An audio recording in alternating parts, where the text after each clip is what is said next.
الحمد لله نحمده ونستعينه ونستغفره ونعوذ بالله من شرور أنفسنا وسيئات أعمالنا من يهده الله فلا مضل له ومن يضلل فلا هادي له وأشهد أن لا إله إلا الله وحده لا شريك له وأشهد أن محمدا عبده ورسوله أما بعد فإن خير الحديث كتاب الله وخير الهدي هدي محمد صلى الله عليه وسلم وشر الأمور محدثاتها وكل محدثة بدعة وكل بدعة ضلالة وكل ضلالة في النار. أعوذ بالله من الشيطان الرجيم. بسم الله الرحمن الرحيم. ومن يسلم وجهه إلى الله وهو محسن فقد استمسك بالعروة الوثقى وإلى الله عاقبة الأمور. وقال عز من قائل إذ قال له ربه أسلم قال أسلمت لرب العالمين. وقال عز من قائل فلما أسلما وتله للجبين. وقال النبي صلى الله عليه وسلم الإسلام أن تسلم وجهك لله أن تسلم قلبك لله وأن توجه وجهك لله وأن تقيم الصلاة المفروضة وأن تؤتي الزكاة المفروضة إلى آخر ما قال النبي صلی اللہ علیہ وسلم. برادران اسلام، دینی اور ملی بھائیوں، نوجوان دوستوں، احباب اور بزرگوں، نوجوان ساتھیوں، عزیزوں، اللہ تبارک و تعالیٰ نے ہمیں جو دین عطا فرمایا ہے یہ دین اسلام کے نام سے معروف ہے. جو دین ہمیں اللہ کے نبی، آخری نبی محمد الرسول اللہ صلی اللہ علیہ وسلم کے واسطے سے ملا ہے، اس آخری امت کی حیثیت سے، امت قرآن اور امت محمد صلی اللہ علیہ وسلم کی حیثیت سے، اس کا نام اسلام ہے. یہ اسلام اللہ تبارک و تعالیٰ کے اس دائمی، ابدی اور تبدیلی اور کسی بھی قسم کے تغیر سے پاک اس دین اور عقیدے کا نام ہے جسے اللہ تبارک و تعالیٰ نے حضرت آدم علیہ السلام سے لے کر انسانیت کے آخری فرد تک کے لیے مقرر فرما دیا ہے. اس اعتبار سے مسلمان یا اسلام یا مسلم آدم علیہ السلام سے لے کر انسانیت کے آخری فرد تک کے لیے اسلام کا لفظ ہے، مسلمان کا لفظ ہے، عربی زبان میں مسلم کا لفظ ہے. اسی لیے عقیدے توحید یا اسلامی عقیدے کے علماء جب اسلام پر گفتگو کرتے ہیں تو کتاب و سنت کے دلائل کا تذکرہ کر کے یہ بات واضح کرتے ہیں کہ اسلام کا دو اطلاق ہے. اسلام کا دو اطلاق ہے، یعنی دو معنی میں اس کا استعمال ہے، دو طرح سے اس کا استعمال ہے. ایک استعمال اس کا عمومی ہے اور ایک استعمال یا ایک اطلاق اس کا خصوصی ہے. عمومی اطلاق یہ ہے کہ اسلام توحید کا نام ہے، اللہ تبارک و تعالیٰ کی خالص بندگی کا نام ہے، اللہ تبارک و تعالیٰ کے حکم اور فرمان پر جھک جانے کا نام ہے، اللہ تعالیٰ کی تابعداری کرنے کا نام ہے، اللہ تبارک و تعالیٰ کے سامنے سر تسلیم خم کر دینے کا نام ہے. اس اعتبار سے اسلام عمومی طور پر سارے انبیاء علیہ السلام کا دین ہے، جس کا معنی یہ ہے اللہ تعالیٰ کی توحید، اللہ تعالیٰ کے لیے خالص بندگی، اللہ تعالیٰ کے حکم پر جھک جانا، اس کے لیے انقیاد، اس کے لیے تابعداری، اس کے سامنے سر تسلیم خم کر دینا، اس کے حکم کے سامنے اپنی تمام تر تمناؤں کو، تمام تر خواہشات کو، تمام تر سوچ کو، فکر کو ختم کر کے اللہ تبارک و تعالیٰ کے حکم پر جھک جانا. وہ ہماری سمجھ میں آ جائے تب بھی، وہ بات ہماری سمجھ میں نہ آئے تب بھی، دونوں صورتوں میں حکم الہی پر جھک جانے کا نام اسلام ہے، انقیاد کا، تابعداری کا نام اسلام ہے. اس اعتبار سے اسلام سارے انبیاء علیہ السلام کا دین ہے. یہ عمومی استعمال ہے، عمومی اطلاق ہے. اسی لیے آپ دیکھیں گے کہ اسلام کا لفظ، مسلمون کا لفظ، یہ لفظ آپ کو ابراہیم علیہ السلام کی زندگی میں بھی ملے گا. ابراہیم علیہ السلام کی سیرت میں قرآن کریم کی جو آیتیں ہیں اس کے اندر بھی ملے گا، اور اسی طرح سے نبی کریم صلی اللہ علیہ وسلم کی حدیثوں کے اندر بھی. اور ایسے ہی ابراہیم علیہ السلام کی ذریت، ان کے خاندان، حضرت اسحاق علیہ السلام، دوسرے بیٹے اسماعیل، اسحاق علیہ السلام کی ذریت میں حضرت یعقوب اور ان کے بیٹے یوسف علیہ السلام، یہ سارے انبیاء علیہ السلام، ان کی سیرت کا جب آپ مطالعہ کریں گے تو آپ کے سامنے یہ بات واضح ہوگی کہ اسلام کا لفظ اور اسلام کے عقیدے کو ماننے والوں کو مسلم کہنے کا یا مسلمون کہنے کا، مسلمین کہنے کا اطلاق اور استعمال اس زمانے میں بھی موجود تھا۔ اس کے بعد اسلام کا ایک دوسرا خصوصی اطلاق اور استعمال ہے، وہ استعمال، وہ اطلاق آخری نبی محمد الرسول اللہ صلی اللہ علیہ وسلم کی لائی ہوئی شریعت قرآن کریم، اور ایسے ہی آپ صلی اللہ علیہ وسلم پر جیسے قرآن کریم اترا ہے، ایسے ہی آپ پر آپ کی سنتیں اور آپ کی حدیثیں بھی اتری۔ وہ جو دین اللہ تبارک و تعالیٰ کی طرف سے آپ کو دیا گیا، اس کا خصوصی طور پر نام اسلام ہے۔ جیسا کہ قرآن کریم میں اللہ تعالیٰ نے فرمایا ان الدین عند اللہ الاسلام، یا ایسے اللہ نے فرمایا وَمَن يَبْتَغِ غَيْرَ الْإِسْلَامِ دِينًا فَلَن يُقْبَلَ مِنْهُ وَهُوَ فِي الْآخِرَةِ مِنَ الْخَاسِرِينَ۔ تو یہ ہے اسلام کا عمومی معنی، عمومی اطلاق، اور ایسے ہی اس کا خصوصی اطلاق۔ تو ایک بات ہمیں اچھی طرح سے جان لینا چاہیے کہ جو گھر واپسی کی بات کہی جاتی ہے اس کی کوئی حقیقت نہیں، سب کچھ اصل میں اسلام ہی ہے۔ آدم علیہ السلام سے لے کر آخری فرد بشر تک کا جو عقیدہ اللہ تبارک و تعالیٰ کے یہاں ہے، اور اللہ تبارک و تعالیٰ اپنے بندوں کو چاہتا ہے، وہ اسلام ہی۔ ایک اللہ تبارک و تعالیٰ کے سامنے عبادت کے نام پر اللہ تعالیٰ کا حکم ہے کہ صرف میرے سامنے عبادت کے مراسم ادا کیے جائیں گے، تو اللہ تبارک و تعالیٰ ہی کی عبادت ہونی چاہیے، اسلام ہے۔ اور یہ آدم علیہ السلام سے لے کر جو پہلے انسان ہیں آخری انسان تک، آخری فرد تک یہ عقیدہ اسلام کا، استسلام کا، تابعداری کا، جھک جانے کا، سر تسلیم خم کر دینے کا، سب کچھ اپنی جو چاہتے ہیں اسے قربان کر کے اللہ تبارک و تعالیٰ کے حکم و فرمان کو مان لینے کا، یہ جو عقیدہ ہے یہ ساری انسانیت کا عقیدہ ہے۔ کبھی بھی کائنات کے اندر اصل شرک اور کفر نہیں رہا، اصل توحید ہی رہی ہے۔ بگاڑ آیا ہے تو شرک آیا ہے، شرک بگاڑ ہے، شرک فساد ہے عقیدے کا، کفر یہ فساد و بگاڑ ہے عقیدے کا، اسلام کا۔ ورنہ اصل ایمان، اصل عقیدہ، اصل دین کیا ہے؟ اسلام ہی ہے، جو آدم علیہ السلام سے ہی شروع ہوا ہے اور آخری نبی صلی اللہ علیہ وسلم تک رہا، اور انسانیت کے آخری فرد تک یہ عقیدہ رہے گا۔ پھر اس کے بعد خصوصیت کے ساتھ، چونکہ آخری نبی ہمارے اور آپ کی محمد الرسول اللہ صلی اللہ علیہ وسلم کے بارے میں ہم جانتے ہیں، آپ کے بعد کوئی نبی آنے والا نہیں، آپ کے بعد کوئی شریعت آنے والی نہیں۔ جو بھی اب دنیا کے اندر انسان اور جنات پیدا ہوں گے، پلیں گے، بڑھیں گے، پسیں گے، اور جو بھی اب انسانیت، انسانوں یا جنوں کی تعداد دنیا میں بسنے والی ہے، یہ سب کے سب آخری نبی محمد الرسول اللہ صلی اللہ علیہ وسلم کی امت کے افراد ہیں۔ اس لیے آپ کو جو دین دیا گیا اس کو ایک پوری جامعیت کے ساتھ، شمول کے ساتھ اسلام کا نام اللہ تبارک و تعالیٰ نے دیا۔ تو آپ جو دین لے کر کے آئے ہیں، اور چونکہ ہم آپ کے امتی ہیں، اس لیے ہمارا جو خصوصی طور پر دین ہے اس کا نام کیا ہے؟ اسلام۔ وَرَضِيتُ لَكُمُ الْإِسْلَامَ دِينًا، ہم نے تمہارے لیے دین اسلام کو پسند کر لیا، دین اسلام کو بطور دین پسند کر لیا کہ تمہارے لیے دین ہونا چاہیے، وہ اسلام ہونا چاہیے۔ اچھا، اب اس کے بعد ایک بات اچھی طرح سے سمجھ لیں کہ اللہ کے نبی محمد الرسول اللہ صلی اللہ علیہ وسلم کی امت کے لیے، ہمارے لیے، آپ کے لیے اس خصوصی تعبیر، خصوصی استعمال اسلام کا جو خصوصی معنی ہے، اس معنی کے اعتبار سے ہم جو امت ہیں نبی کے، اور ہم اسلام کی امت ہیں، اور ہمیں اسلام تسلیم کرنا ہے، اور ہمیں اسلام تسلیم کر کے مسلم بن کر کے زندگی گزارنا ہے۔ فَلَا تَمُوتُنَّ إِلَّا وَأَنْتُمْ مُسْلِمُونَ، تمہاری موت نہ آئے مگر اسی حال میں کہ تم اسلام کی حالت میں رہو، مسلمان رہو، اسلام کی صورت میں، اسلام کی حالت میں تمہاری موت آنی چاہیے۔ یہ جو مسئلہ ہے، ہمیں یہ بات یہاں بھی جان لینی چاہیے کہ معنی اصل میں وہی ہے، معنی وہی ہے ہر صورت میں، چاہے وہ عمومی طور پر ہم سمجھ لیں یا خصوصی طور پر اسلام کا معنی سمجھ لیں۔ اس کا جو معنی ہے وہ کیا ہے؟ تسلیم کر لینا، قبول کر لینا، مان لینا، تابع ہو جانا، جھک جانا۔ اللہ کے نبی محمد رسول اللہ صلی اللہ علیہ وسلم کی بہت ساری روایتوں میں یہ لفظ آیا ہوا ہے، کئی جگہوں پر اس کا استعمال ہے اور بہت واضح طور پر اس کا معنی ہمارے سامنے آتا ہے۔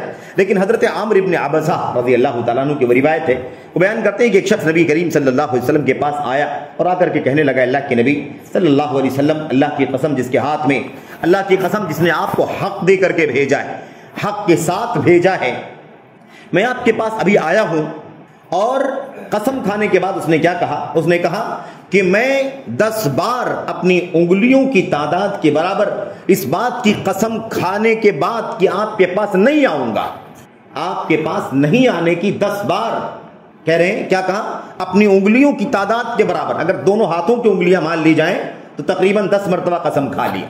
تو 10 مرتبہ قسم کھانے کے بعد کہ آپ کے پاس میں نہیں آؤں گا، لیکن اللہ کی قسم جس نے آپ کو حق دے کر کے بھیجا ہے، آج میں آپ کے پاس آیا ہوں، اس لیے آپ سے سوال ہے کہ اللہ تعالیٰ نے آپ کو کیا دے کر کے بھیجا ہے، آپ کیا لے کر کے آئے ہیں انسانیت کے لیے، امت کے لیے؟ اللہ کے نبی علیہ السلام نے فرمایا الاسلام، اسلام دے کر کے اللہ تبارک و تعالیٰ نے مجھے بھیجا ہے۔ تو اللہ کے نبی صلی اللہ علیہ وسلم سے اس شخص نے سوال کیا مل اسلام، اسلام کیا چیز ہے؟ اس وقت آپ نے کیا جواب دیا تھا؟ ان تسلم قلبک للہ وان توجہ وجہک للہ وان تقیم الصلاۃ المفروضہ وان تؤتی الزکاۃ المفروضہ، اور اس کے بعد اور مزید باتیں بھی اللہ کے نبی علیہ الصلوۃ والسلام نے بیان فرمائی۔ یہاں جو اصل وجہ شاہد یعنی بات واضح کرنے کا جو اصل نقطہ ہے وہ آپ کے سامنے پیش کرنا ہے، وہ یہ ہے اللہ کے نبی علیہ الصلوۃ والسلام سے جب صحابی رسول کے سامنے اس شخص نے جو بھی اسلام لایا وہ بھی صحابی کے حکم میں ہے، اس نے جب کہا اے اللہ کے نبی یہ بتائیے کہ اسلام کیا ہے جو آپ دے کر کے بھیجے گئے، تو اللہ کے نبی صلی اللہ علیہ وسلم نے کیا جواب دیا؟ آپ نے فرمایا اسلام یہ ہے جسے میں دے کر کے بھیجا گیا ہوں کہ تم اپنے دل کو اللہ تعالیٰ کے حوالے کر دو، اپنے دل کو اللہ کے سامنے جھکا دو، اپنے دل کو اللہ تبارک و تعالیٰ کو تسلیم کر دو، اپنے دل کو اللہ تعالیٰ کے سپرد کر دو، یعنی تمہارے دل میں اللہ تبارک و تعالیٰ کے سوا، اللہ کی توحید کے سوا شرک و کفر کا کوئی شائبہ کوئی ذرہ باقی نہ رہے، اور وَأَن تُوَجِّهَ وَجْهَكَ لِلَّهِ، اور تم اپنے چہرے کو اللہ تبارک و تعالیٰ کی طرف پھیر لو، موڑ لو، انی وجہت وجہی للہ، ہم بار بار پڑھتے ہیں۔ ایسے ہی آگے اللہ کے نبی نے کیا فرمایا؟ آپ نے فرمایا اور اسلام یہ بھی ہے کہ تم فرض نمازیں قائم کرو، اسلام یہ بھی ہے کہ تم فرض زکوٰۃ ادا کرو، اس کے بعد مزید باتیں بھی اللہ کے نبی علیہ الصلوۃ والسلام نے بیان فرمائی۔ روایتوں کے الفاظ مختلف ہیں، اس میں کچھ چیزیں اضافی ہیں اور کچھ چیزیں کم ہیں بعض روایتوں میں۔ یہ روایت ابن حبان کی صحیح روایت ہے، اور بھی جگہوں پر موجود ہے، روایت صحیح ہے۔ اللہ کے نبی صلی اللہ علیہ وسلم نے یہاں جو معنی اپنے سامنے سوال ہونے والے صحابی کے سوال کے جواب میں فرمائی، وہ بات کیا فرمائی؟ آپ نے فرمایا اسلام یہ ہے کہ تم اپنے دل کو اللہ کے حوالے کر دو، اللہ تبارک و تعالیٰ کے سپرد کر دو، تسلیم کر دو اپنے دل کو، تابع کر دو اپنے دل کو اللہ تبارک و تعالیٰ کی۔ یہ اسلام کا جو اصل معنی ہے، ایک مسلمان کی زندگی میں خصوصیت کے ساتھ اس کے ہر زندگی کے ہر گوشے میں، ہر موڑ پر، ہر قدم پر، ہر عمل پر، ہر موقع پر اس کی زندگی میں یہ معنی ہونا چاہیے۔ مسلمان ہوں میں، کیا مطلب ہے اس کا؟ اس کا مطلب یہ ہے کہ میں نے اپنا دل اللہ تبارک و تعالیٰ کے حوالے کر دیا ہے، اس دل کے اندر اللہ تبارک و تعالیٰ کی توحید کے سوا، اللہ تبارک و تعالیٰ کے اخلاصی عبادت کے سوا کوئی اور شائبہ، کسی اور طرح کی ملاوٹ موجود نہیں ہے، خالص یہ دن اللہ تبارک و تعالیٰ کے لیے ہے۔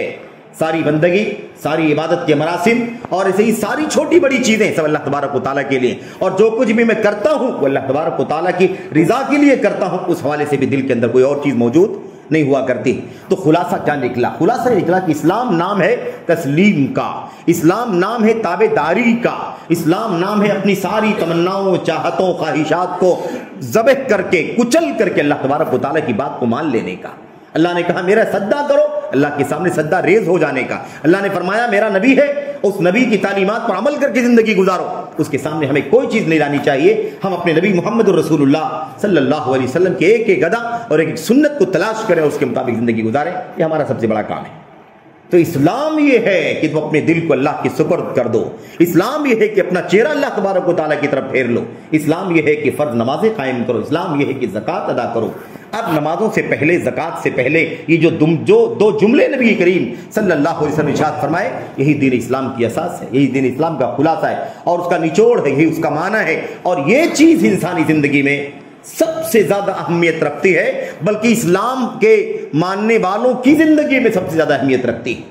میرے بھائیوں، میرے بزرگوں، ہم اور آپ جب دیکھتے ہیں اللہ کی کلام کی آیات کو، نبی کریم صلی اللہ علیہ وسلم کے فرامین کو، متعدد دلائل ملتے ہیں کہ اسلام کا معنی تسلیم ہے، اللہ تعالیٰ کے فیصلے پر، اللہ تعالیٰ کے حکم پر راضی برضا ہو جانا، مان لینا، تسلیم کر لینا، اور ایسے تسلیم کر لینا، ایسے مان لینا، ایسے تابع ہو جانا، ایسے قابو میں ہو جانا کہ پھر اس کے سامنے کسی طرح کا چوں چرا، ایسے ویسے، اور سوال اور تأمل، اور اس کے بعد رک جانا، ٹھہر جانا، اور اس کے بعد آگے بڑھنا نہ بڑھنا، ایسی کوئی گنجائش اللہ تبارک و تعالیٰ کے عقیدے میں، اس اسلام کے معنی کے اندر موجود نہیں ہونی چاہیے۔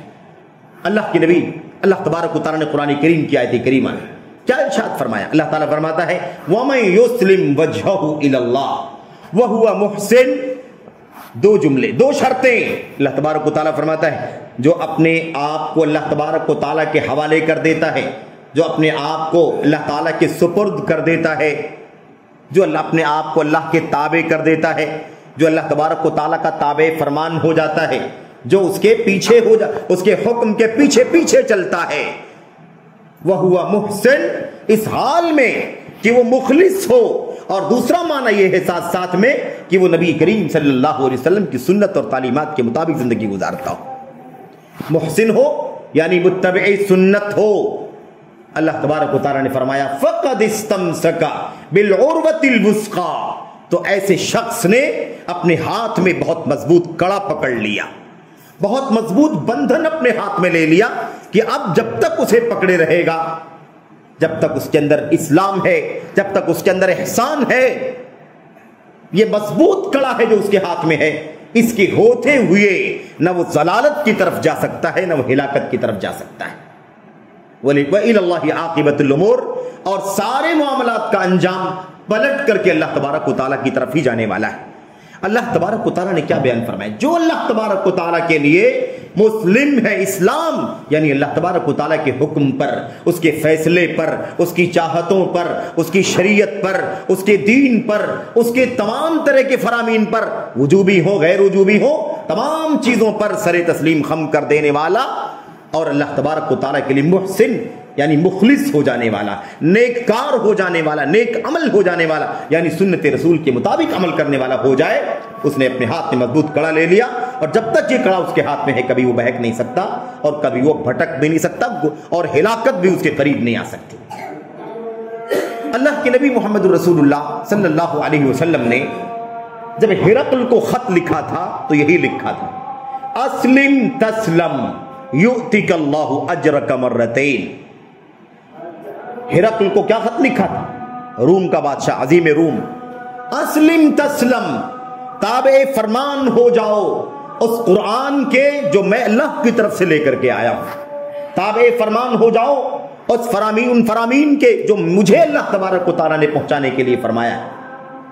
اللہ کے کلام کو تسلیم کر لو، اللہ کے نبی یعنی اپنے بارے میں فرمایا، اور اپنے نبی اللہ کے نبی یعنی خود اپنے بارے میں فرامین کو، آپ کے احکامات کو، آپ کے اوامر کو تسلیم کر لو، تسلم سیف ہو جاؤ گے، سلامتی میں آ جاؤ گے، عافیت میں آ جاؤ گے، تمہاری جان محفوظ ہو جائے گی، تمہارے مال محفوظ ہو جائیں گے، تمہاری آبرو پر کوئی حملہ نہیں کرے گا، سلامتی تمہیں عطا ہو جائے گی۔ یؤتیک اللہ اجرک مرتین، اور اللہ تبارک و تعالیٰ تمہیں دوہرا اجر عطا فرمائے گا۔ کیوں؟ بادشاہ جو ہوتا ہے نا، الناس علی دین ملوکہم، لوگ اپنے بادشاہ کے دین پر ہوا کرتے ہیں، اگر اس کی اصلاح ہوگی، اگر وہ اسلام تسلیم کر لے گا تو اللہ تبارک و تعالیٰ اسے اسلام کا اجر عطا فرمائے گا، اور اس کی وجہ سے اس کی رعایا بھی اسلام قبول کر لے گی، اس کا بھی اجر و ثواب اللہ تعالیٰ اسے عطا فرمائے گا۔ کیونکہ آگے اللہ کے نبی نے کیا فرمایا؟ اگر تم اعراض کرو گے، اگر تم سر تسلیم خم نہیں کرو گے، اللہ کے حکم کے سامنے اپنے آپ کو نہیں جھکاؤ گے، فَإِنَّمَا عَلَيْكَ إِثْمُ الْأَرِيسِيِّينَ، اگر ایسا نہیں کرو گے تو تمہاری جو رعایا ہے، تمہاری جو قوم ہے، یہ رومی، یہ سب کے سب کفر و شرک پر زندگی گزار رہے ہیں، ان کی سزا بھی اللہ تبارک و تعالیٰ تمہیں دے گا، اس کا گناہ بھی تمہاری ہی گردنوں پر ہوگا۔ تو اللہ کے نبی علیہ السلام نے یہاں بھی اسی معنی میں یہ معنی استعمال کیا۔ اچھا، اب آپ دیکھیں یہی بات حضرت ابراہیم خلیل اللہ علیہ السلام کی سیرت کے اندر ہمیں اور آپ کو ملتی ہے۔ اللہ تبارک و تعالیٰ فرماتا ہے اذ قال له ربه اسلم قال اسلمت لرب العالمین۔ جب ابراہیم علیہ السلام کے رب نے، اللہ تبارک و تعالیٰ نے ابراہیم سے کہا اسلم، اسلام لے آؤ، کیا مطلب؟ یہ خصوصی اسلام کی بات نہیں چل رہی ہے، یہ خاص اسلام جو ہمارا اور آپ کا دین ہے، ان الدین عند اللہ الاسلام، یہ نہیں بلکہ وہ عام معنی کے اعتبار سے اسلم، اللہ تبارک و تعالیٰ کے حکم کے سامنے جھک جاؤ، جو بھی اللہ نے کہا، جو بھی اللہ کی طرف سے حکم اترا آیا اسے تسلیم کر لو، عقیدہ ہو کہ عمل ہو، سلوک ہو کہ اخلاق ہو کہ کردار ہو، سیاست ہو کہ اقتدار کی، زندگی کے کسی بھی مسئلے میں اسلم، اللہ تبارک و تعالیٰ کے حکم کے تابع ہو جاؤ۔ جیسے ہی اللہ تبارک و تعالیٰ نے کہا ابراہیم علیہ السلام سے قال اسلمت لرب العالمین، ابراہیم علیہ السلام نے کیا جواب دیا؟ میں سارے جہانوں کے پروردگار کے حکم کے سامنے جھک جاتا ہوں۔ کیا فرمان ہے رب العالمین کا؟ کیا اللہ تبارک و تعالیٰ مجھ بندے سے چاہتا ہے؟ کیا حکم ہے؟ جو کچھ بھی حکم اور فرمان ہے میں سب کو سر تسلیم خم کرتا ہوں، سب کو کرنے کے لیے تیار ہوں۔ اور اس کے بعد کیا ہوا؟ وَإِذِ ابْتَلَىٰ إِبْرَاهِيمَ رَبُّهُ بِكَلِمَاتٍ فَأَتَمَّهُنَّ، جو کچھ بھی اللہ تبارک و تعالیٰ نے اپنے نبی خلیل ابراہیم علیہ السلام کو کرنے کے لیے حکم دیا، آزمایا، ابراہیم علیہ السلام نے سارے کام کر ڈالے، سارے کام، حتیٰ کہ اپنے اس بچے کو قتل کو ذبح کرنے کے لیے اللہ تبارک و تعالیٰ نے حکم دیا، تو اسے بھی ابراہیم علیہ السلام نے کر دکھایا۔ اللہ تعالیٰ نے اعلان فرمایا قد صدقت الرؤیا انا كذلك نجزي المحسنین، ابراہیم تم نے خواب کو سچ کر دکھایا۔ بہرحال تو سر تسلیم خم کر دینا یہ بہت عظیم الشان ہم سب مسلمانوں کے لیے ایک حکم ہے، فریضہ ہے، اور ہماری اور آپ کی ذمہ داری ہے۔ کسی بھی مسئلے میں ہم اپنی چاہتوں کو، اپنی عقل کو، اپنی سوجھ بوجھ کو، اپنی رائے کو، اپنی دانشوری کو، اپنی لاجک کو، اپنے ٹیلنٹ کو ہرگز نہ پیش کریں اللہ کے حکم کے سامنے۔ اللہ کا حکم آئے، نبی کا حکم آئے، دونوں میں کوئی فرق نہیں۔ اللہ کا حکم نبی کا حکم ہے، نبی کا حکم اللہ تبارک و تعالیٰ کا حکم ہے۔ من یطع الرسول فقد اطاع اللہ، جو رسول کی اطاعت کرے گا وہ اللہ تبارک و تعالیٰ کی اطاعت کرنے والا ہے۔ کوئی فرق نہیں ہے، حکم الہی، حکم رسول کے اندر دونوں واجب العمل ہیں۔ کسی بھی طرح سے کسی بندے کے لیے اسے خروج کرنا، اس سے نکلنا، اس کی گنجائش نہیں۔ یہ تو اللہ تبارک و تعالیٰ کے دین کی اساس ہے، اللہ تعالیٰ کے دین کا خلاصہ ہے، اس کا نچوڑ ہے میرے بھائیوں۔ کیا ہے دین اسلام؟ استسلام، تابعداری، حکم کے سامنے جھک جانا، اللہ کے فیصلے پر راضی ہو جانا۔ لیکن افسوس یہ مسئلہ بڑا پیچیدہ رہا ہے، پوری تاریخ میں پیچیدہ بھی رہا ہے۔ حکم الہی پر جھک جانا اللہ تعالیٰ کو مطلوب ہے، لیکن بندوں کی طرف سے اس سلسلے میں کافی کچھ اعراض، کافی کچھ پہلو تہی، کافی کچھ منہ موڑنے کا مسئلہ پایا جاتا ہے۔ آپ دیکھیں کس طرح سے عقل پرستی اور اپنی چاہت، اپنی رائے، اپنا قیاس، اپنی سوجھ بوجھ کو مقدم کرنا، یہ اللہ تعالیٰ کے حکم کے سامنے کتنی بڑی ضلالت کا، کتنی بڑی ہلاکت کا سبب ہے۔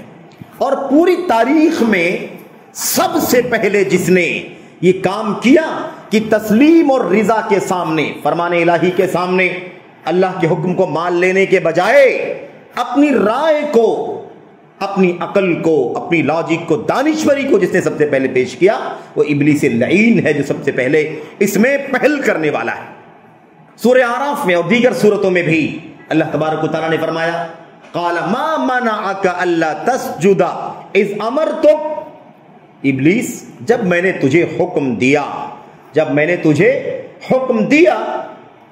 آدم کا سجدہ کرے تو تجھے کس نے منع کر دیا کہ تو نے سجدہ نہیں کیا؟ کس نے؟ یہ آیت کریمہ صریح ہے اس نقطے پر جس پر بحث ہوتی ہے کبھی کبھی، اور شیطان لعین کے بارے میں یہ بات اچھی طرح سے واضح ہو جاتی ہے۔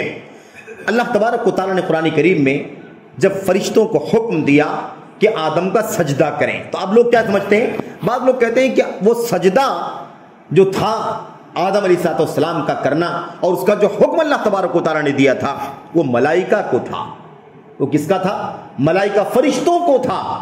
لیکن یہ آیت کریمہ صریح ہے کہ یہ حکم فرشتوں کو ہی نہیں تھا بلکہ ابلیس کو بھی تھا۔ اللہ نے صاف کہا جب میں نے تجھے حکم دیا کہ آدم کا سجدہ کرے تو تو نے کیوں نہیں کیا؟ کس چیز نے تجھے روک دیا، منع کر دیا کہ آدم کا سجدہ نہ کرے؟ کس نے روک دیا؟ اب یہ تو حکم الہی ہے، اذ امرتک، جب میں نے تجھے حکم دیا تو تو نے کیوں سجدہ نہیں کیا؟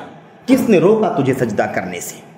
یہاں ابلیس نے یہ جواب نہیں دیا کہ مجھے نہیں لگا کہ یہ حکم میرے لیے بھی ہے، یا میں نہیں جانتا تھا کہ اللہ تو فرشتوں کو حکم دے رہا ہے سجدہ کرنے کا، اور میں سمجھتا تھا کہ میں اس میں شامل نہیں ہوں۔ اگر میں شامل ہوتا، یہ سمجھتا کہ شامل ہوں، تو میں سجدہ ضرور کرتا۔ یہ ابلیس نے نہیں کہا۔ ابلیس نے کیا جواب دیا؟ اپنی عقل کا استعمال کیا۔ اس کا مطلب ہے کہ وہ جانتا تھا، اچھی طرح سے جانتا تھا کہ حکم کے اندر ملائکہ کے ساتھ میں یہ ابلیس بھی شامل ہے، خود وہ شامل ہے، اسے بھی حکم ہے کہ وہ سجدہ کرے۔ سب سے پہلے انسان آدم علیہ السلام کا حکم الہی کی روشنی میں یہ جانتا تھا، اس لیے جواب کیا دیا؟ انا خیر منہ، خلقتنی من نار خلقتنی من نار وخلقتہ من طین، اللہ میں اس سے بہتر ہوں، تو نے آدم کا سجدہ کرنے کے لیے حکم دیا ہے، میں اس سے بہتر ہوں، تو نے اسے مٹی سے پیدا کیا ہے، مجھے آگ سے پیدا کیا ہے، یا مجھے آگ سے پیدا کیا ہے، آدم کو مٹی سے پیدا کیا ہے، اس لیے میں اس سے بہتر ہوں۔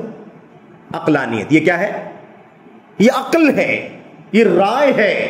حکم الہی کے سامنے رائے کا دخل، اس کی کوئی گنجائش نہیں ہے۔ پھر انجام وہی ہوتا ہے جو ابلیس کا ہوا۔ ابلیس کا جو حکم ہوا، اللہ تبارک و تعالیٰ نے جب حکم کو ٹھکرا دیا تو اللہ تبارک و تعالیٰ نے اسے اپنی رحمت سے بھی باہر نکال دیا، اپنی جنت سے بھی دھتکار دیا، اور الی یوم الدین، قیامت تک کے لیے وَإِنَّ عَلَيْكَ لَعْنَتِي، میری لعنت تجھ پر برستی رہے گی۔ ہم سب لوگ اعوذ باللہ من الشیطان الرجیم من الشیطان الرجیم من الشیطان الرجیم، ہمیشہ لعنت اور اللہ تبارک و تعالیٰ کی طرف سے بد دعا کرتے رہتے ہیں۔ میرے بھائیو، آدم علیہ السلام کا سجدہ نہیں کیا، جواب یہ دیا کہ میں اس سے بہتر ہوں، اس لیے میں اس کا سجدہ نہیں کر سکتا، میں مٹی سے نہیں آگ سے پیدا کیا گیا ہوں، آگ افضل ہے اور مٹی یہ حقیر ہے، پڑی رہتی ہے نیچے، لوگ رود رود کر کے چلتے ہیں، اور میں آگ اوپر کی طرف چلتا ہوں، شعلے اوپر کی طرف جاتے ہیں، اس لیے میں بہتر ہوں، اس سے اس کا سجدہ نہیں کروں گا۔ اس لیے یہ پہلا وہ مرحلہ تھا، پہلا وہ موقع تھا جب حکم الہی کے سامنے تسلیم کر لینے کے بجائے، اسلام کے بجائے، انقیاد کے بجائے، تابعداری کر لینے کے بجائے، ابلیس لعین نے کیا کہا؟ اپنی عقل کا استعمال کیا۔ عقلانیت اسی کو کہا جاتا ہے کہ حکم اللہ کا آئے، حکم رسول کریم صلی اللہ علیہ وسلم کا آئے، اور پھر انسان سے تسلیم کرنے کے بجائے اپنی عقل کا استعمال کرے، اپنی رائے کا، قیاس کا، دانشوری کا، اور اپنی ذہانت فطانت کا استعمال کر کے اس کو ٹال دے، پر عمل نہ کرے۔ میرے بھائیو، یہ بہت خطرناک مسئلہ ہے، اور اسی سلسلے میں امام ابن القیم رحمۃ اللہ علیہ نے اپنی کتاب الفوائد کے اندر لکھا ہے، الفوائد میں لکھا ہے کہ دیکھیے دو طرح کی چیزیں ہوتی ہیں، ایک ہوتا ہے رب ذوالجلال کا حکم جسے کرنا ہوتا ہے، اور دوسری چیز ہوتی ہے اللہ تبارک و تعالیٰ کی ممانعت جس میں بچنا ہوتا ہے کہ فلاں کام نہیں کرنا ہے۔ حکم ہے یہ کام کرنا ہے، اور ممانعت ہے فلاں کام نہیں کرنا ہے، اسی کو امر اور نہی کہا جاتا ہے، امر اور نہی۔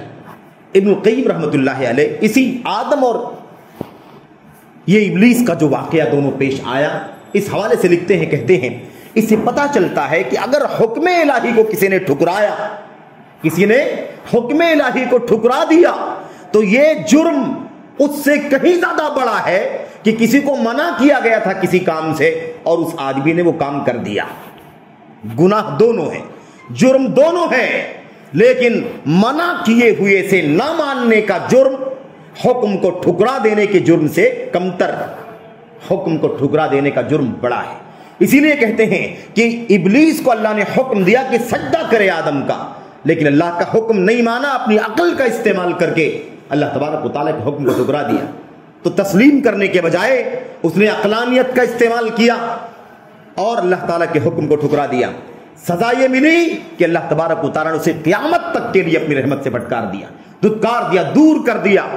اس کے برخلاف آدم علیہ السلام کو اللہ تبارک و تعالیٰ نے حکم منع کیا تھا، اس درخت کے قریب نہیں جانا، وَلَا تَقْرَبَ هَذِهِ الشَّجَرَةَ، اس پودے کے قریب نہیں جانا، منع کیا تھا جانے سے، قریب ہونے سے۔ لیکن آدم علیہ السلام کو، ان کے زوجہ حضرت حوا علیہم السلام کو ابلیس نے بہکا کر کے، وسوسے میں وسوسہ پیدا کر کے، دل کے اندر ہے نا وسوسہ ڈال کر کے، ورغلا کر کے اس پودے کے قریب تک لے گیا، بلکہ اس پودے کا پھل کھلا دیا۔ یہ حکم جو ممانعت کا تھا کہ نہیں جانا ہے، نہیں کھانا ہے، آدم اور حوا علیہ السلام سے غلطی ہوئی کہ اللہ کے منع کردہ حکم کو ماننے کے بجائے اس میں پڑ گئے۔ لیکن اس ممانعت کا جرم، ممانعت کو کر دینے کا جو جرم تھا، جب آدم اور حوا علیہ السلام نے اللہ تبارک و تعالیٰ سے توبہ کیا، معافی مانگی، تو اللہ تبارک و تعالیٰ نے اس کو تو معاف کر دیا۔ تو ممانعت کی مخالفت کو اللہ نے معاف کر دیا، لیکن حکم کو ٹھکرانے والے جرم کو اللہ تبارک و تعالیٰ نے معاف نہیں کیا۔ کہتے ہیں اس لیے حکم کو ٹھکرانا بہت خطرناک ہے، بہت بڑی توہین ہے اپنے آقا کی، اپنے مالک کی، اپنے رب کی، کہ حکم دیا اور نہیں مانی، جبکہ منع کردہ چیز منع کیا تھا مان جانا چاہیے تھا، تو انسان کمزور پیدا کیا گیا ہے، اس ممنوع کی طرف اس کی طبیعت چلی گئی، اس کو بہتا دیا گیا، اس کو ورغلا دیا گیا، تو انسان اپنی طبیعت سے مغلوب ہو کر کے وہ کام کر بیٹھا، تو اللہ تبارک و تعالیٰ اس کو معاف کر دیتا ہے۔ اچھا، اب ہمیں یہ جاننے کی ضرورت ہے کہ ایک تو یہ ہو گئی بات کی تسلیم و رضا مطلوب ہے اللہ تبارک و تعالیٰ، اللہ تبارک و تعالیٰ کو ہم سے کیا مطلوب ہے؟ تسلیم و رضا، اللہ کی طرف سے جو بھی حکم و فرمان آئے، اس کے رسول کی طرف سے جو بھی حکم و فرمان آئے، ایک بندے مسلمان کو چاہیے کہ وہ کیا کرے؟ سر تسلیم خم کر دے، اس سے راضی ہو جائے، اسے ماننے میں ایک ذرہ تأمل بھی نہ کرے، اپنا کوئی اختیار سمجھے ہی نہیں کہ میرا بھی کچھ چلے گا اس کے اندر، نہیں چلے گا، اس کی اپنی سوچ، اس کا اپنا نظریہ، اس کی اپنی تمنائیں، بھاونائیں، آرزویں، کچھ بھی نہیں چلے گی، کوئی اختیار اس کا نہیں ہوگا۔ اس طرح سے تسلیم اللہ تبارک و تعالیٰ کو مطلوب ہے۔ قرآن کریم کی دو مشہور آیتوں کی تلاوت کریں، اللہ تبارک و تعالیٰ فرماتا ہے وَمَا كَانَ لِلْمُؤْمِنٍ وَلَا مُؤْمِنَةٍ إِذَا قَضَى اللَّهُ وَرَسُولُهُ أَمْرًا أَن يَكُونَ لَهُمُ الْخِيَرَةُ مِنْ أَمْرِهِمْ۔ اللہ فرماتا ہے کسی مسلمان مرد ہو چاہے عورت ہو، کسی مسلمان مرد یا عورت کے لیے یہ روا نہیں ہے، یہ درست نہیں ہے، یہ زیبا نہیں ہے کیا کہ جب اللہ اور اس کے رسول صلی اللہ علیہ وسلم کسی بات کا فیصلہ کر دیں تو اللہ اس کے رسول کے حکم اور فیصلے کے بعد اپنا کوئی اختیار سمجھے، اپنا کوئی تصرف سمجھے، اپنی طرف سے کچھ کر لینے کا پاور سمجھے۔ کسی مسلمان مرد و عورت کے لیے ایسا کرنا جائز۔ آپ نے دیکھا، یہ ہے تسلیم، یہ ہے اسلام، یہ ہے استسلام، کہ اب اللہ تبارک و تعالیٰ کے حکم کے سامنے ہمیں جھک جانا ہے، رسول کے فرمان کے سامنے جھک جانا ہے۔ اگر ہم نے سمجھا کہ اب اس کے حکم کے بعد ہمارا اپنا بھی کچھ چلے گا، اپنا اختیار، تصرف، تو اس کا مطلب یہ ہے کہ پھر یہ کسی مومن مسلمان کا کام نہیں ہو سکتا۔ دوسری آیت میں اللہ تبارک و تعالیٰ فرماتا ہے فَلَا وَرَبِّكَ لَا يُؤْمِنُونَ حَتَّى يُحَكِّمُوكَ فِي مَا شَجَرَ بَيْنَهُمْ۔ یہ اللہ تبارک و تعالیٰ کے کلام کی وہ عظیم الشان آیت کریمہ ہے جس میں اس لفظ کو، اس چیز کو صراحت کے ساتھ بیان کیا گیا۔ ثُمَّ لَا يَجِدُوا فِي أَنفُسِهِمْ حَرَجًا مِّمَّا قَضَيْتَ وَيُسَلِّمُوا تَسْلِيمًا۔ یہ ہے تسلیم، یہ ہے اسلام، اور اسلام تسلیم ہے نا، یہ سب ایک ہی روٹ کے الفاظ ہیں، جس کے اندر تابعداری، جس کے اندر راضی ہو جانا، مان جانا، حکم کے نیچے چلنا، جھک جانا، یہ سارے معنی اس کے اندر پائے جاتے ہیں۔ آپ اسلام کہیں یا تسلیم کہیں، کوئی فرق نہیں ہے۔ قرآن کریم کی آیتوں میں دونوں باتیں آئی ہوئی ہیں، اسلام کا لفظ بھی آیا ہوا ہے، تسلیم کا لفظ بھی آیا ہوا ہے۔ یہاں دیکھیں تسلیم کا لفظ ہے، اللہ تبارک و تعالیٰ فرماتا ہے کہ تیرے رب کی قسم، لوگ ایمان والے نہیں ہو سکتے جب تک کہ آپ کو اپنے تمام جھگڑوں میں، تمام اختلافی مسائل میں آپ صلی اللہ علیہ وسلم کو فیصلہ کرنے والا حکم اور جج تسلیم نہ کر لیں۔ اور اس کے آگے وَيُسَلِّمُوا تَسْلِيمًا، پھر فیصلے کے بعد لَا يَجِدُوا فِي أَنفُسِهِمْ حَرَجًا، اللہ اس کے رسول کا فیصلہ آ جانے کے بعد اپنے دل کے اندر تنگی محسوس نہ کریں، یعنی زبان سے تو نہ بولیں لیکن دل کے اندر تنگی رہے، تو دل میں بھی تنگی نہیں ہونی چاہیے، دل کھول کر کے شرع صدر کے ساتھ، پورے اطمینان کے ساتھ، پوری محبت کے ساتھ تسلیم کرنا ضروری ہے، قبول کر لینا، مان لینا، تابع ہو جانا ضروری ہے۔ وَيُسَلِّمُوا تَسْلِيمًا، اور پورے طور پر سر تسلیم خم کر لیں، پورے طور پر کیا کریں؟ پورے طور پر جھک جائیں، مان لیں۔ یہ اللہ تبارک و تعالیٰ کے کلام کا معنی ہے، اور اس طرح کی اور بھی بہت ساری آیتیں حدیثیں موجود ہیں۔ اب مجھے آپ اخیر میں ایک جو خاص بات آپ کے سامنے عرض کرنی ہے کہ دیکھیے دین اسلام کا یہ اصول اور ضابطہ ہے کہ فرمان الہی، فرمان رسول کے سامنے ہمیں کسی بھی طور پر اس بات کا حق نہیں پہنچتا کہ پھر ہم چوں چرا کریں، اپنی عقل کا، اپنی رائے کا، دانشوری کا استعمال کریں، اس کی سرے سے کوئی گنجائش نہیں ہے۔ اور یہ پورے دین اسلام کا خلاصہ ہے۔ اور اس موقع پر جو عید الاضحیٰ کا موقع ہے، آج ایام منا کا آج دوسرا دن ہے اور ہمارے یہاں 11 تاریخ ہے، میرے بھائیوں اس کو ایام تشریق کہا جاتا ہے۔ یہ بھی عید کے دنوں کے اندر شامل ہے۔ یوم النحر کے بعد فضیلت کے اعتبار سے اس کے بعد ان تینوں دنوں کا درجہ آتا ہے۔ میرے بھائیوں، ابراہیم علیہ السلام کی سیرت کے اندر ایک بہت بڑا پیغام تسلیم و رضا کا بھی ہے۔ جیسے ابراہیم علیہ السلام ہر مسئلے میں اللہ تبارک و تعالیٰ کے حکم پر راضی ہو گئے۔ کیا حکم ہے؟ ابراہیم راضی ہیں. کیا فرمان ہے؟ ابراہیم راضی ہیں. کیا فرمان ہے؟ ابراہیم علیہ السلام تیار ہیں، ان کے بیٹے بھی تیار ہیں، ان کی زوجہ ہاجر بھی تیار، سب کے سب تیار.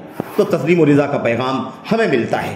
اب تسلیم و رضا کے پیغام کا مطلب یہ ہوتا ہے کہ اگر حکم آیا تو اپنی عقل کا استعمال کر کے کوئی بھی بات نہیں کہنی، اپنی رائے کا استعمال کرنے کی کوئی گنجائش نہیں. ابراہیم علیہ السلام کو اتنی لمبی عمر کے بعد، بڑی دعاؤں کے بعد، تمناؤں کے بعد اللہ تبارک و تعالیٰ نے حضرت ہاجر کے بطن سے اسماعیل عطا فرمایا، نرینہ اولاد. بڑی دعاؤں تمناؤں کے بعد، بڑی التماس کے بعد اللہ تبارک و تعالیٰ نے دعا قبول فرمائی اور اسماعیل عطا فرما دیا.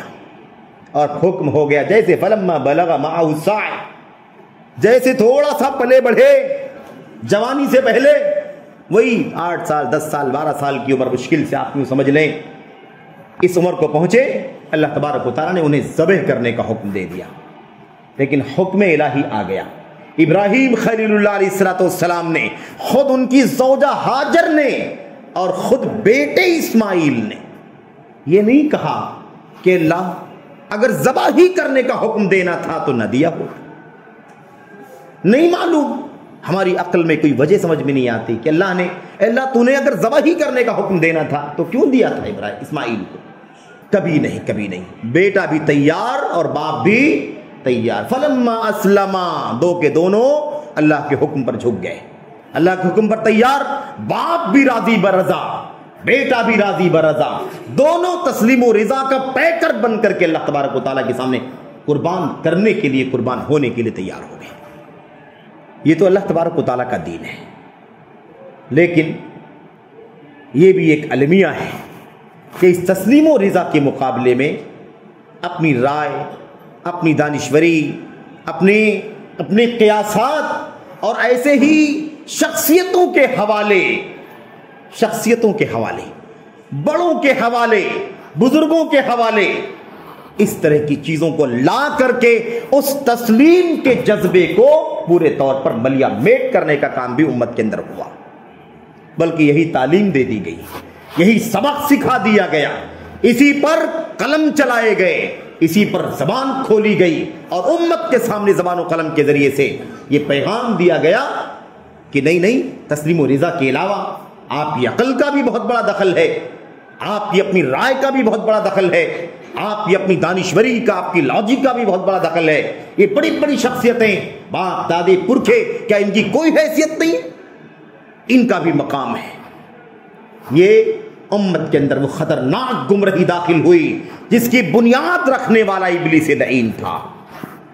حکم الہی کے سامنے تسلیم و رضا کے بجائے اپنی عقل کا، اپنی رائے کا، اپنی دانشوری کا میرے بھائیو حوالہ دینا، اور یہ کہنا کہ نہیں میں نہیں مان سکتا، کیسے سجدہ کر سکتا ہوں، آدم کا، یہ تو مٹی کا انسان ہے، مٹی کی مخلوق ہے اور میں آپ کی مخلوق ہوں، میں اس سے بہتر ہوں. ساری باتیں غلط، کیونکہ حکم الہی صحیح ہے، بقیہ سب کیا ہے؟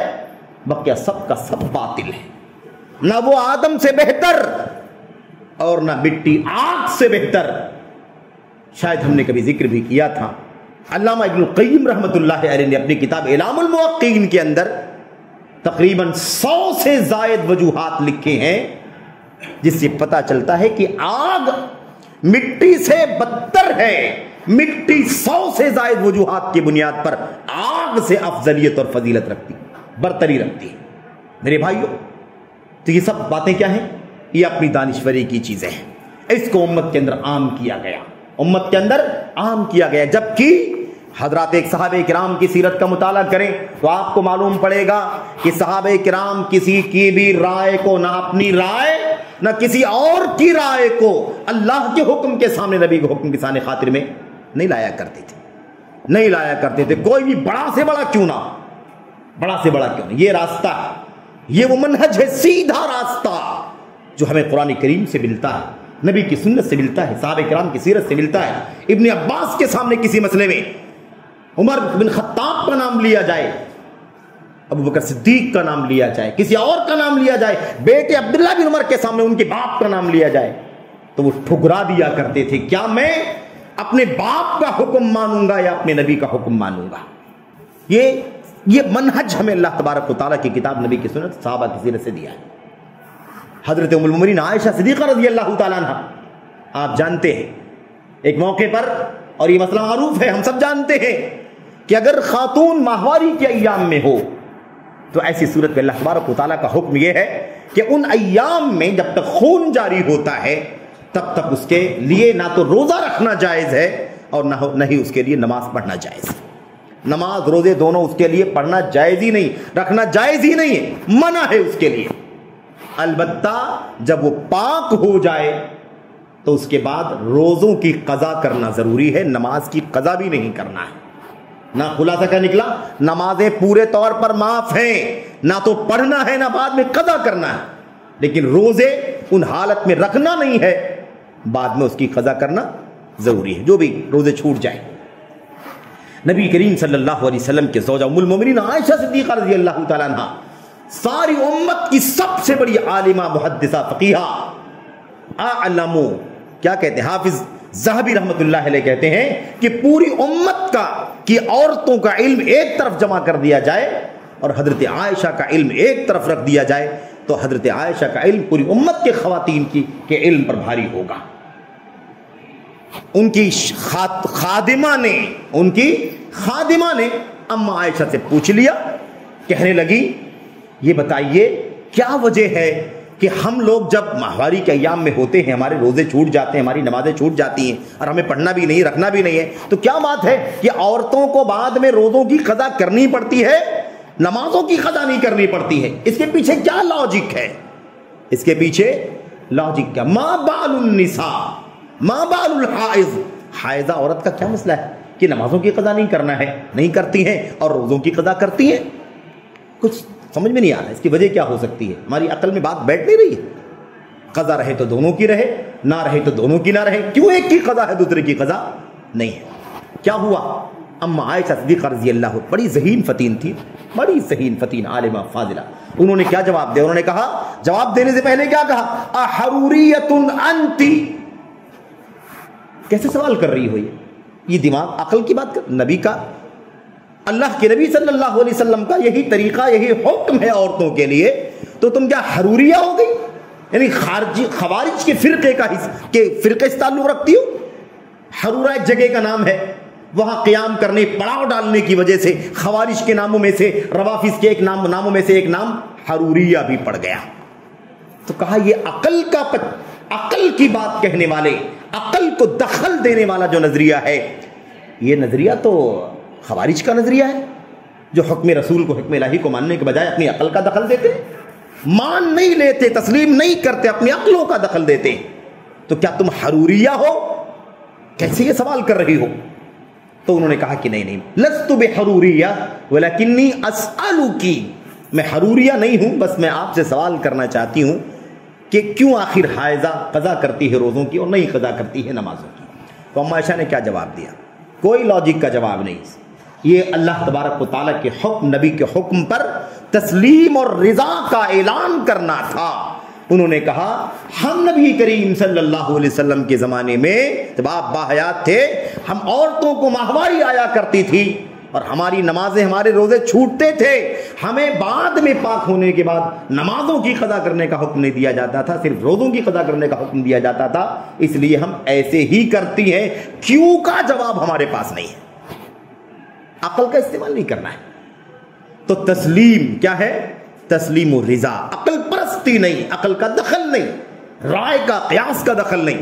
میرے بھائی، اس لیے ہمارے اسلاف کہا کرتے تھے، آخری بات، ہمارے اسلاف کہا کرتے تھے علیکم ایاکم و اہل الرائے، عقل والی بات کرنے والے، قرآن کے سامنے، سنت کے سامنے جو عقل کی بات کرتے ہیں، رائے کی بات کرتے ہیں، ایاکم، ان سے بچ کر کے رہنا۔ اعیتہم الاحادیث ان یحفظوها فقالوا برأیہم فضلوا واضلوا، ہمارے اسلاف کہا کرتے تھے ان عقل کی باتیں کرنے والوں، عقل کی بنیاد پر دین میں فیصلہ کرنے والوں، مان لینے، عقل آئے تو عقل میں بیٹھے تو مان لینا، عقل میں نہ آئے تو رد کر دینا، ایسے لوگوں سے اپنے آپ کو بچا کر کے رکھنا۔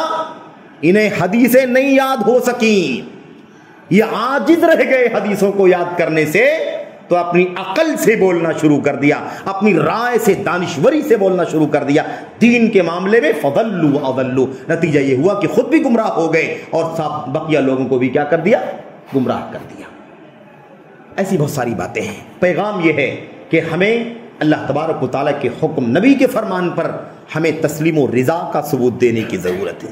عقیدہ کا مسئلہ ہو، عبادت کا مسئلہ ہو، معاملات کا مسئلہ ہو، چھوٹا مسئلہ ہو، بڑا مسئلہ ہو، سنت کا مسئلہ ہو، مستحب کا مسئلہ ہو، فضائل کا، ہر صورت میں ہمیں اللہ کے کلام، نبی کے فرمان پر تسلیم و رضا کا ثبوت دینا، جیسے آیا ہے تسلیم کر لینا۔ چوں چرا اس طرح کی باتیں ہمارے لیے کرنا درست نہیں ہے، اور اپنی عقل کا دخل دینا ہمارے لیے جائز ہے۔ اس لیے میں اس بات کی تلقین کرنا چاہتا ہوں، آج امت کے اندر جو سب سے بڑا فتنہ ہے، خارجیت کا فتنہ ہو، رافضیت کا فتنہ ہو، عقل پرستی کا فتنہ ہو، صوفیت کا فتنہ ہو، انکار سنت کا فتنہ ہو، انکار حدیث کا فتنہ ہو، صحابہ پر زبان چلانے کا، قلم چلانے کا مسئلہ ہو، ان کے مقام کو گھٹانے کا مسئلہ ہو، یہ سارا کا سارا معاملہ ایک گندگی پر مبنی ہے، وہ ہے عقل پرستی۔ عقل پرستی کی بنیاد پر ساری گمراہیاں کھلی ہیں، کیونکہ یہ گندی سنت، گندا طریقہ سب سے پہلے کسی نے ایجاد کیا ہے، وہ ابلیس لعین ہے۔ اسی لیے کہتے ہیں امت کے علماء کہ آج قیامت تک جتنے لوگ اپنی عقل کی بنیاد پر کسی حکم الہی کو یا حکم رسول کو ٹھکرائیں گے، اس کا گناہ انہیں تو ملے گا ہی، ایک حصہ گناہ کا ابلیس کو بھی ملے گا، کیونکہ اس نے ہی یہ گندا طریقہ ایجاد کیا اور دنیا کے سامنے پیش کیا۔ اس سے پہلے کسی نے یہ کام نہیں کیا تھا۔ بہرحال میرے بھائیو، اللہ سے دعا ہے کہ اللہ تبارک و تعالی ہم سبوں کو اپنے حکم پر، اپنے نبی کے فرمان کے حکم پر تسلیم، رضا، استسلام، انقیاد، تابعداری کی توفیق عطا فرمائے۔ عقل پرستی سے، عقلانیت سے، اعتدال سے، اپنی لاجک و دانشوری سے اپنے آپ کو ہمیں بچانے کی توفیق عطا فرمائے۔ آمین رب العالمین، صلی اللہ وسلم وبارک علی نبینا محمد وعلی آلہ وصحبہ اجمعین۔ السلام علیکم ورحمۃ اللہ۔